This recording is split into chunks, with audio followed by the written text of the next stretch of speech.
हमारे लास्ट में थे, ये फोर्थ और ये फिफ्थ, मॉलिक्यूलर होमोलॉजी और बायोजियोग्राफी।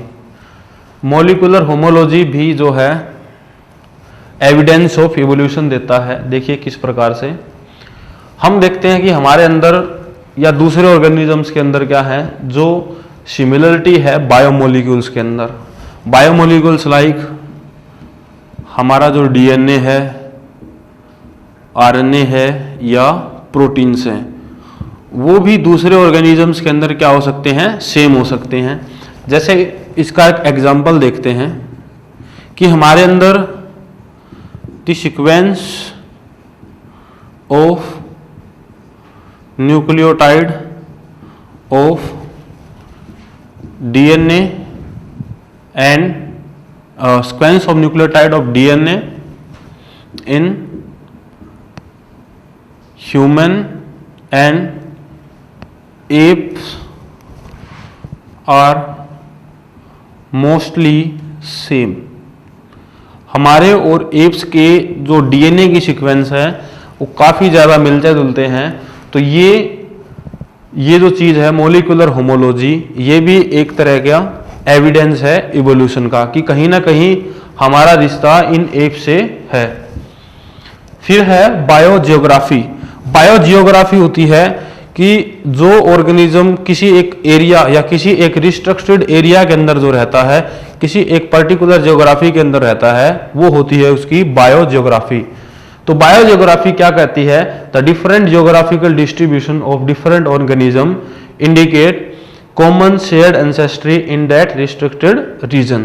कि जो ऑर्गेनिज्म उस एक पर्टिकुलर जियोग्राफिकल एरिया में रहता है तो वहां पर वो कुछ कॉमन एंसेस्ट्री पॉइंट शेयर करता है उस रिस्ट्रिक्शन एरिया के अंदर। तो ये थे हमारे 5 एविडेंस ऑफ इवोल्यूशन। तो आई होप आपको ये चीज़ें समझ में आई होंगी। अब हम अपना नेक्स्ट टॉपिक पढ़ेंगे, इसे आप नोट कर लीजिए। Theory of natural selection by Charles Darwin.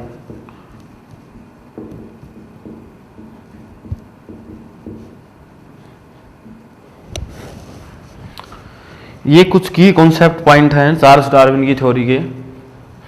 तो फर्स्ट पॉइंट में कहता है कि the existing living organism share similarity to varying degree.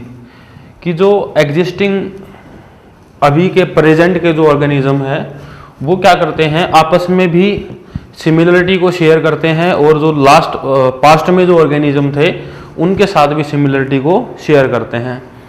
There has been gradual evolution of life form during different period.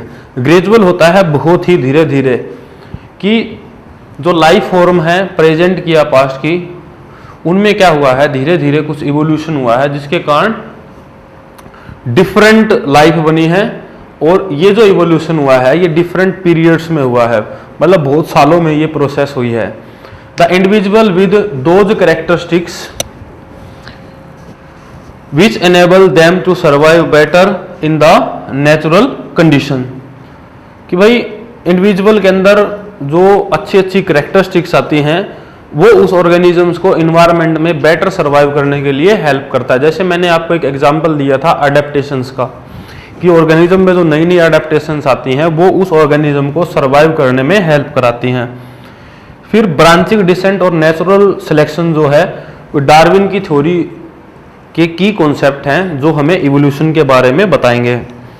फिर कहता है rate of appearance of new life form is linked to life cycle of the organisms. देखिए मेरे पास एक bacteria है E coli. हमने E coli के बारे में पढ़ा है कि ये बैक्टीरिया लगभग 20 मिनट के अंदर जो है डबल हो जाता है। ये बैक्टीरिया अपने आप को मल्टीप्लाई कर लेता है 20 मिनट्स के अंदर। लेकिन इसके कंपैरिजन में मान लो हम ह्यूमन को देखें, अपने आप को ले, तो हमारा जो लाइफ स्पैन रहता है वो मे बी 100 ईयर्स तक होता है। तो हमारे अंदर जो वेरिएशन आने का जो टाइम रहेगा वो क्या रहेगा, वो ज्यादा रहेगा, वो लंबा प्रोसेस रहेगा। लेकिन जो बैक्टीरिया 20 मिनट के अंदर अपनी लाइफ साइकिल को कंप्लीट कर लेता है उसके अंदर ये प्रोसेस जो है वो जल्दी रहेगी, क्योंकि उसका लाइफ स्पैन काफी छोटा है। तो ये कहा कि भाई rate of appearance of new life form is linked to life cycle of the organism. फिर कहता है adaptive ability is inherited and has a genetic basis, कि भाई जो हमारे अंदर अडेप्टेशन आने की संभावना है वो इनहेरिटेड भी हो सकती है और हैज ए जेनेटिक बेसिस, उसका एक जेनेटिक बेसिस होगा। The heritable variation which make resource utilization better in some individual will enable them to reproduce and live more progeny, कि भाई जो हेरिटेबल वेरिएशन होती किसी भी ऑर्गेनिजम्स को, वो उस ऑर्गेनिज्म को फिट बनाती हैं बिल्कुल, और इस फिटनेस को डार्विन फिटनेस का भी नाम दिया गया।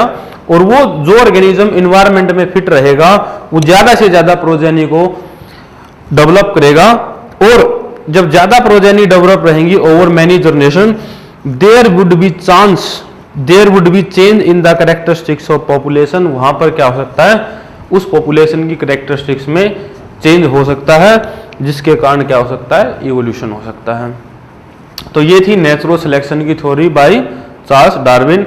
इसमें आपने एक तो ये ब्रांचिंग डिसेंट पूछ सकता है कि भाई की कॉन्सेप्ट क्या है डार्विन की थ्योरी के, तो एक तो ब्रांचिंग डिसेंट और नेचुरल सिलेक्शन, और डार्विन फिटनेस पूछ सकता है। फिटनेस का मतलब जो ऑर्गेनिज्म इन्वायरमेंट में अपने आप को बेटर सर्वाइव करेगा, बेटर अडेप्टेशन दिखाएगा, वो क्या रहेगा, वो फिटेस्ट रहेगा और इन्वायरमेंट के अंदर। तो ये क्वेश्चन आपसे पूछे जा सकते हैं, या बोर्ड में आपसे क्वेश्चन पूछा जा सकता है कि नेचुरल सिलेक्शन की थ्योरी बताइए, तो आप ये 5-6 पॉइंट लिख के पूरे नंबर ले सकते हो। तो इसे आप नोट कर लीजिए। Topic is evidence to prove natural selection, कि नेचुरल सिलेक्शन हुआ है उसके कुछ एविडेंस है। First evidence is industrial melanism. In 1850 England के अंदर इंडस्ट्रियल रेवोल्यूशन हुआ था।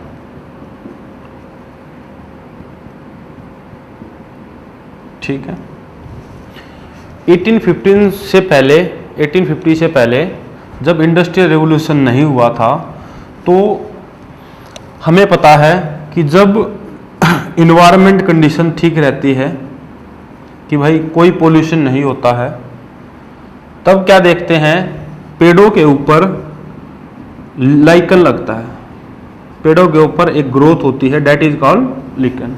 और हमें पता है जो लिकन होता है, it is indicator of pollution, it is indicator of pollution, कि जहां पे लाइकन ग्रो करेगा वहां पर क्या रहेगा, पोल्यूशन फ्री एरिया को शो करेगा। तो हमें देखा कि यहां पर जो है व्हाइट कलर का लाइकन ग्रो हो गया। अब इस व्हाइट कलर पे जो है व्हाइट विंग मोथ बैठते थे। व्हाइट विंग मोथ एक बटरफ्लाई जैसा ऑर्गेनिज्म है।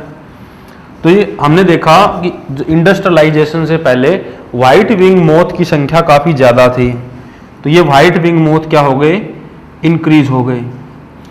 इसके इंक्रीज होने के पीछे कारण था, जैसे मोथ का प्रीडेटर है क्रो, मोथ का ये एक प्रीडेटर है क्रो। अब अगर ये व्हाइट विंग मोथ है, अगर व्हाइट ही चीज पे बैठेगा, तो ड्यू टू कैमोफ्लेज होने के कारण ये क्रो को नहीं दिख पाएगा, और ये जो मोथ है, व्हाइट विंग मोथ है, इनकी संख्या काफी ज्यादा हो जाएगी, क्योंकि ये ईट नहीं किया जाएगा क्रो द्वारा। लेकिन जब इंडस्ट्रियलाइजेशन शुरू हुई 1850 में, तो 1920 में देखा गया कि भाई इंडस्ट्री के केमिकल्स के कारण, सूट और स्मोक के कारण जो है जो पेड़ थे उनका कलर हो गया डार्क, सूट और स्मोक के कारण। अब क्या हुआ, इस डार्क कलर पे जो व्हाइट विंग मोथ था वो कैमोफ्लेज नहीं हो पाया और क्रो को इजीली ऑब्जर्व हो गया, जिसके कारण ये व्हाइट विंग मोथ की संख्या क्या होगी, यहां पर कम हो गई। अब यहां पर कौन से मोथ आ गए, डार्क विंग मोथ आ गए। तो अब देखा कि यहां पर डार्क विंग मोथ की संख्या क्या हो गई, ज्यादा हो गई।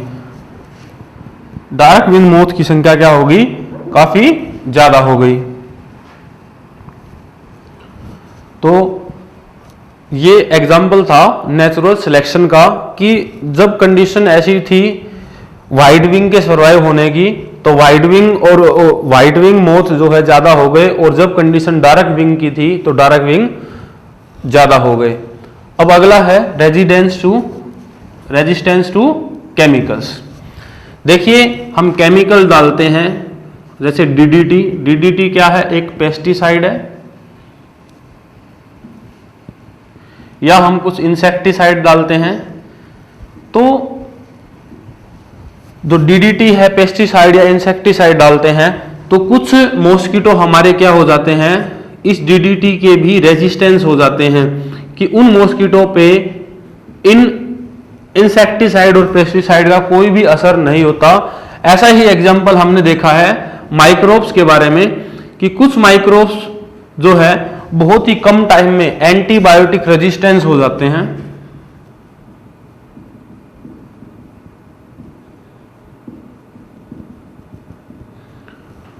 ठीक है, तो ऐसे इवोल्यूशन को बोलते हैं इवोल्यूशन बाय एंथ्रोपोजेनिक एक्शन।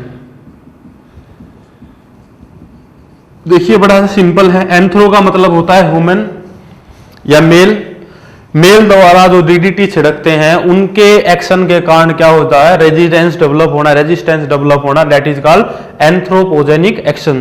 तो जो रेजिस्टेंस टू केमिकल है, पेस्टिसाइड इंसेक्टिसाइड का मॉस्किटो के अंदर, और माइक्रोब्स का अगेंस्ट एंटीबायोटिक्स, तो ये शो करता है नेचुरल सिलेक्शन को।